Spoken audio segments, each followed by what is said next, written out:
doesn't it? This does make for a better match. But we know Reyes is going to run out. We just have to we just have the luxury of being here, watching it. But sometimes the balls, when there's more congestion, it's much more entertaining. Let's take a look at the 8. There's 3 highs and 4 lows, or maybe 5 lows around the 8. Okay. The two ball is kind of like a little bit of a problem ball. The 7 position in the back of that's his problem area, the 2-7. Okay. Take a look at the high situation. High situation, I think, is much more open. If he can get straight in on the 10, he can shoot the 14. That's the problem ball with the high balls, the 14 and the 10. Okay. So therefore, there's a little bit of decision here, a close decision. The 10 has the right-hand side pocket, and that's about it, and that's why he's probably not jumping for the high balls right now, because he knows that the 14 is the problem. The high balls seem to be laying just a little bit better, but there's more options with the low balls. Okay.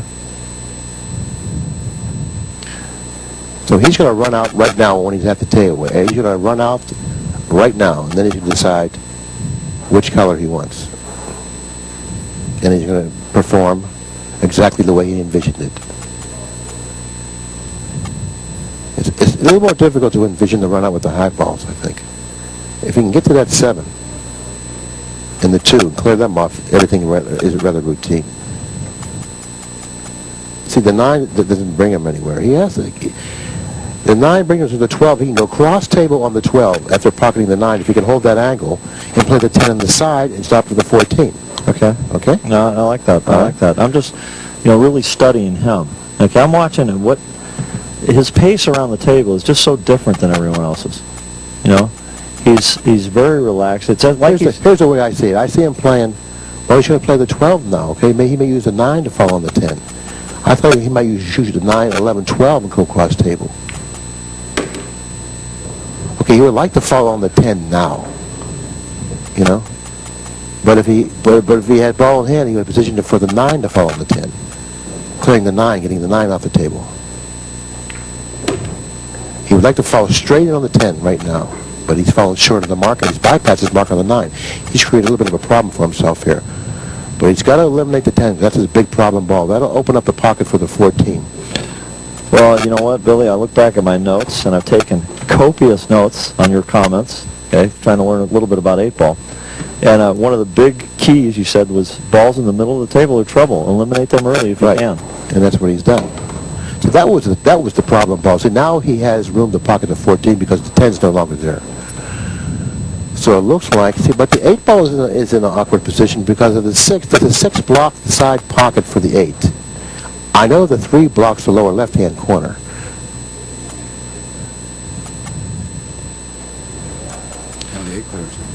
Okay, the 8 clears the side, so therefore he can play 13, 15, 9, 14, 8. Well, I'm going to take you out of analytical mode for just a minute and go back into philosophical mode. My point about Efren and his style at the table is he's a guy that's embracing the table every time he's near it. He's one with the table. He's just, the way he massages the balls and walks up to the table and his slow, agile approach. It's very mesmerizing for me, almost hypnotic. I don't know what he had in mind there. I thought he was going to play 13, 15, 9, 14. He didn't like that, obviously, and he opted to go another route. And it's not quite clear to me as yet what he had in mind. I think he was trying to play position on the 14 on the side by the 6. Scott said he was trying to play position for the 14 on the side by the 6. I doubt that very much. Now, William, why do you doubt that? I just do. I thought he should have played the 9 there. That's the first error. First unforced error, other than a break.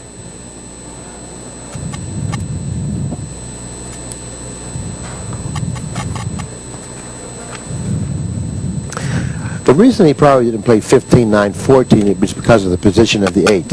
He wanted to make sure he bypassed the 8 because he didn't want to get hooked, obviously. And by being careful in doing that, he would have probably set himself out of line on the 9 and would have ended up with a bad angle on the 9 to drop nicely for the 14. That's why he probably opted to go the other route. Scott could have been right with he wanted to play position for the 14 in the side, now that I look at it a little more clearly. And I really hate to admit that. You didn't actually admit it. You said he could have been right. That's like admitting it, okay? Okay, for you, that's definitely like admitting it. That's almost like swearing on a stack of Bibles for it.